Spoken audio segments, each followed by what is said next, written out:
Bismillahirrahmanirrahim. Assalamualaikum warahmatullahi wabarakatuh. Waalaikumsalam warahmatullahi wabarakatuh. Pada episode Rubinar kali ini berjumpa dengan saya Nur Fauzatul Fitri dan tentu saya di sini tidak sendirian. Saya bersama-sama dengan Ibu Hilmiah. Assalamualaikum Bu Hilmi. Waalaikumsalam Bu Fitri. Apa kabar Bu? Alhamdulillah baik. Gimana pula kabarnya Bu Fitri? Alhamdulillah baik. Nah Bu Hilmi ini bergabung dengan Al-Manar sejak pertama Al-Manar ini berdiri, yaitu di tahun 1995 dan pernah menjabat menjadi kepala sekolah sejak tahun 2005 sampai tahun 2020 dan saat ini beliau adalah koordinator program Tahsin Tahfiz di TK Islam Al-Manar. Nah, maka dari itu bincang-bincang kita pada hari ini adalah seputar program Tahsin Tahfiz yang ada di TK Islam Al-Manar. Langsung saja ya, saya ke pertanyaan yang pertama. Baik. Sejak kapan program Tahsin Tahfiz ini dibuka di TK Islam Al-Manar ini? Baik, terima kasih Bu Fitri. Jadi program Tahsin dan Tahfiz ini sebenarnya sudah dari awal TK Islam berdiri kita sudah menggunakan program Tahsin dan Tahfiz ini, kita sudah gunakan.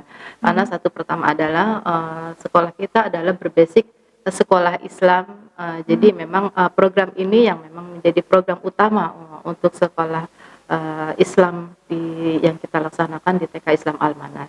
Jadi program ini hanya saja di sejak tahun 2000-an ini program ini lebih dikhususkan ya, lebih dikhususkan dalam arti lebih difokuskan dalam bimbingan tahsin tahfiznya gitu. Jadi dengan tujuan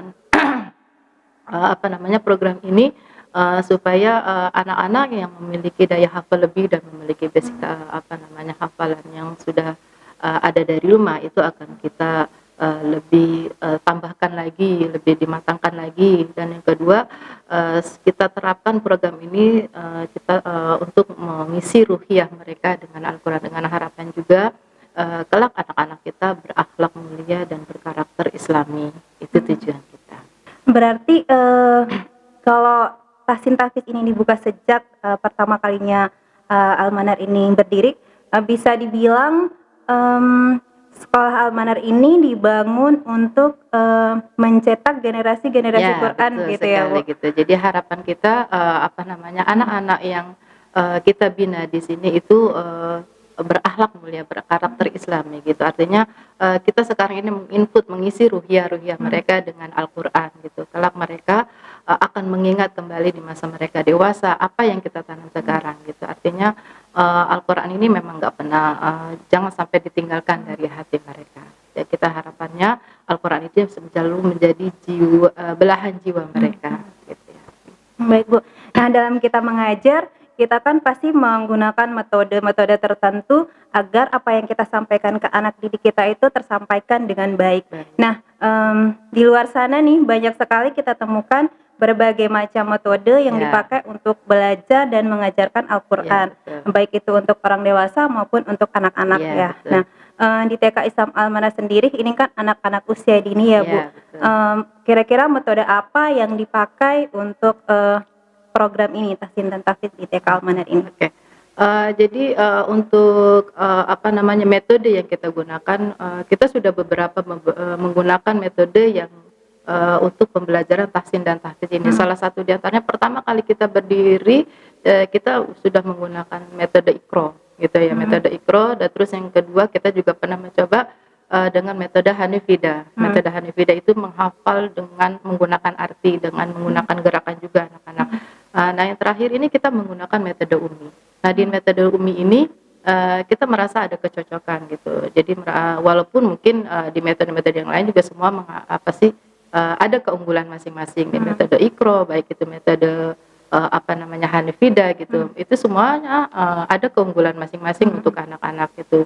Dan ternyata di metode Umi ini kami merasa ada kecocokan tersendiri gitu ya untuk metode pembelajaran tahsin dan tahfiz ini gitu. Jadi metode Umi ini kami merasa agak mengena untuk anak-anak, metode belajar anak-anak semua, karena anak-anak itu unik gitu ya, apalagi anak-anak TK gitu. Anak-anak itu anak-anak yang unik Jadi metode belajar mereka, cara belajar mereka itu bervariatif sekali gitu. Jadi ya dalam satu ruangan mungkin ada anak-anak yang lebih fokus, juga anak-anak yang mungkin hiperaktif, ada juga memang anak-anak yang cuek gitu. Jadi artinya di metode UMI ini kita bisa mengambil semua untuk anak-anak yang punya metode apa namanya cara belajar mereka masing-masing gitu. Salah satunya karena memang mungkin di metode ini satu ada sistem talaki gitu, talaki untuk anak-anak baik secara klasikal ataupun individual.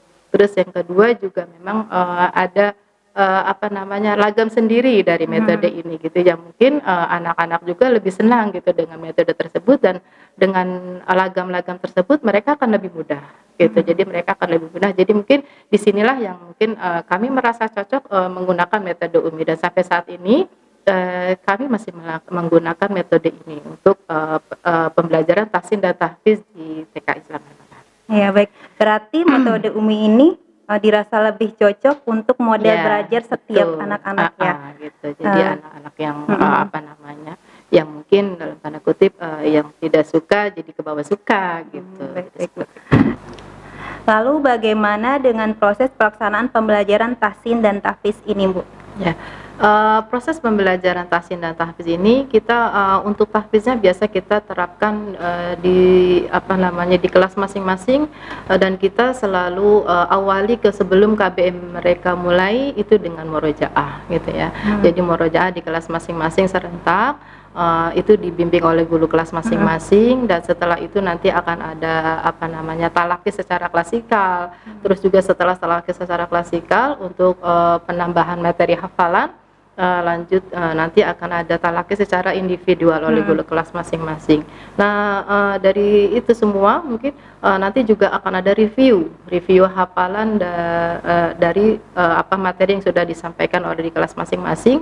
Itu 1 pekan sekali, itu biasanya di hari Jumat, dan direview oleh saya sendiri, itu setiap Jumat, dan akan ada talaki kembali oleh saya sendiri, itu biasanya setiap apa namanya 1 minggu sekali di kelas masing-masing, mungkin dengan jadwal yang berbeda. Baik, apakah ada target tertentu yang ingin dicapai pada program ini, Bu?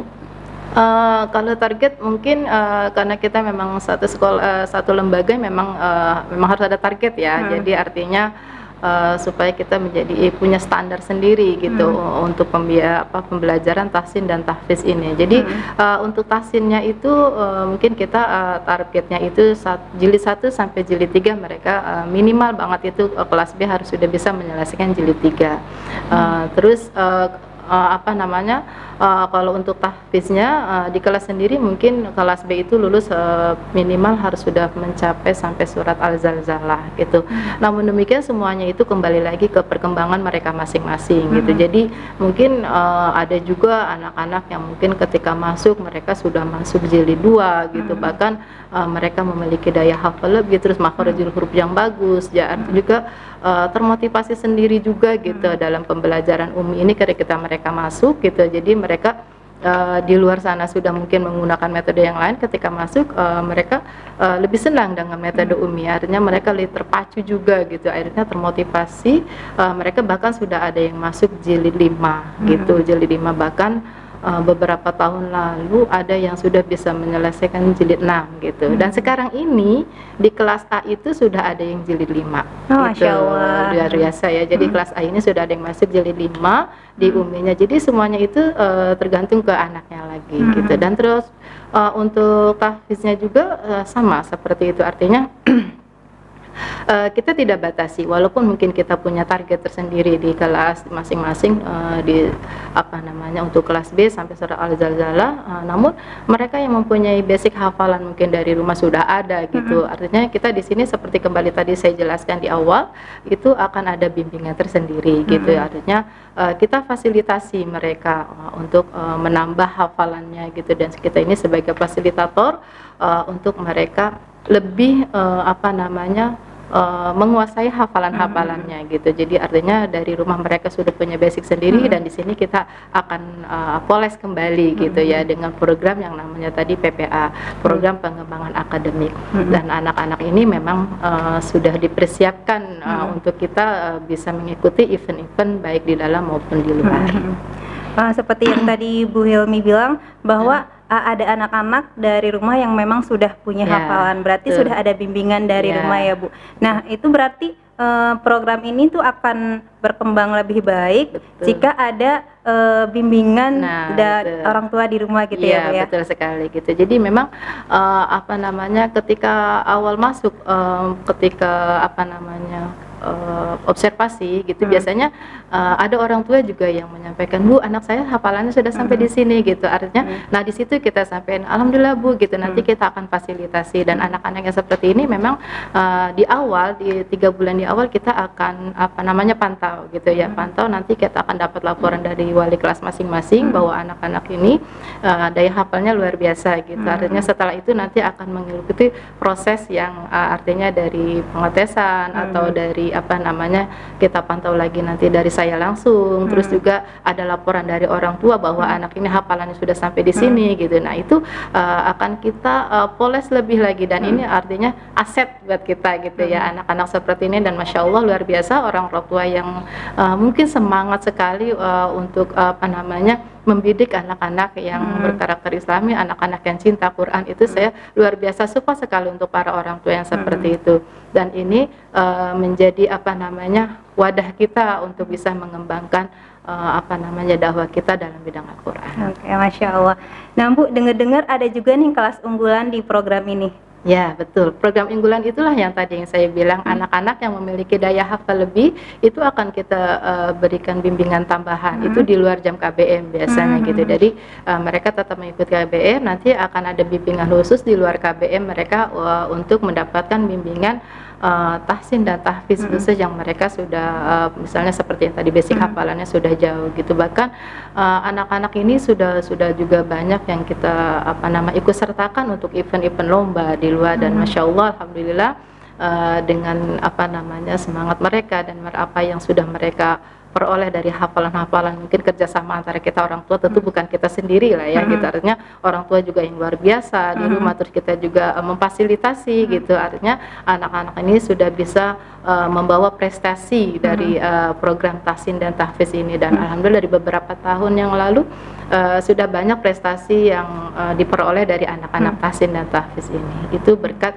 kerjasama antara orang tua dan guru, dan orang tua yang penuh semangat, juga kita juga menjadi fasilitator untuk mereka gitu. Dan semoga ini tidak putus sampai di sini. Masya Allah. Berarti jika kita menginginkan anak-anak kita ini menjadi ahli Al-Quran begitu ya Bu, kita harus membimbing mereka sejak dini ya, mengajarkan gitu. mereka kenal Iya. dengan Al-Quran sejak dini, Iya, betul. membuat mereka cinta Al-Quran Nah, sejak itu, dini, agar mereka itu nantinya bisa betah berlama-lama betul, membersamai betul. Al-Quran Oke, gitu ya nah Bu.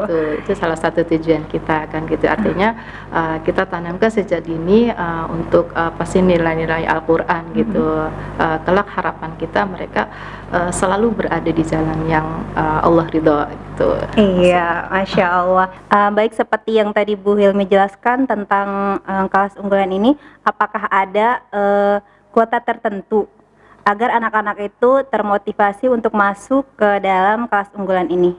Ya, kuota tertentu memang kita tidak batasi juga gitu, tapi memang semua ini harus melewati seleksi gitu ya. Anak-anak yang masuk ke program ini memang harus melewati seleksi, dan seleksi ini juga salah satu menjadi motivasi untuk para orang tua, untuk anak-anak, karena mereka juga ingin tahu apa sih di dalamnya untuk program unggulan ini gitu. Jadi kan memang kita sudah jelaskan dari awal untuk program unggulan ini memang anak-anak mendapatkan bimbingan tambahan tersendiri dari dari basic hafalan yang sudah mereka miliki, juga terus kita tambahkan lagi hafalan-hafalan dari target kita gitu. Terus bimbingan tahsin tahfidnya juga memang di luar jam KBM. Pokoknya memang kelas ini memang diunggulkan betul-betul untuk persiapan mereka lebih menambah lagi hafalannya gitu. Dan hal ini memang kadang juga jadi pertanyaan orang tua gitu, pertanyaan, dan memang mereka ingin gitu anak-anak itu bisa masuk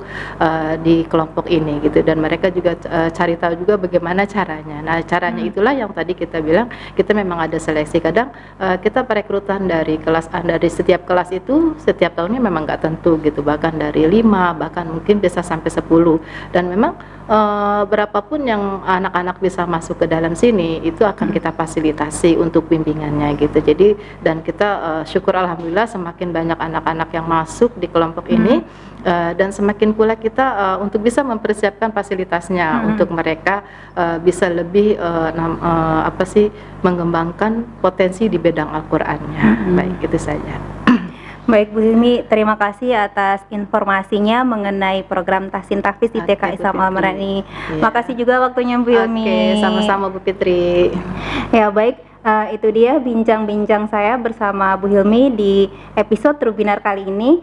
Dan jika ayah bunda ingin mengetahui lebih banyak tentang TK Islam Al-Manar, khususnya program tahsin tahfiznya ini, ayah bunda bisa hubungi kami melalui hotline kami atau juga kunjungi website kami. Demikian dari saya, mohon maaf jika ada kesalahan. Jangan lupa subscribe, like, comment, and share. Assalamualaikum warahmatullahi wabarakatuh. Waalaikumsalam warahmatullahi wabarakatuh.